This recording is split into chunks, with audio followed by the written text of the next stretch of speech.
నీ ప్రవర్తన కాపాడుకుంటే పరాయి వాళ్ళు కూడా నీ వాళ్ళు అవుతారు. మీ పక్క వాళ్ళు చెప్పండి, నోరు మంచిదైతే దేశమే మంచిది అవుద్ది. అంతేనా?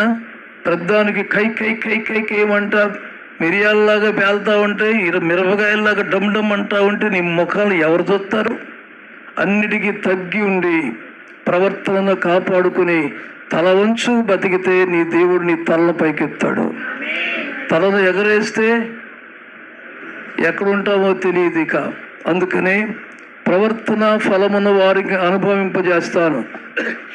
అన్ని సంవత్సరాలు దావీదుతో కలిసిమెలిసి ఉన్నటువంటి అహీతోపెలు కొత్త పార్టీ రాగానే ఏదేదో రవిడిగా ఉన్నాడు, 10 మందిని సమకూర్చాడు అనుకున్నాడు అబ్షాలోం. ఆ అబ్షాలోం పక్షాన ఈ అహీతోపెలు చేరిపోయాడు. ఏదన్నా ఉంటే నాకు పదవి ఇస్తాడు, నాకు మంచి భవిష్యత్తు ఇస్తాడు అనుకున్నాడు. దావీదు చాలా బాధపడ్డాడు.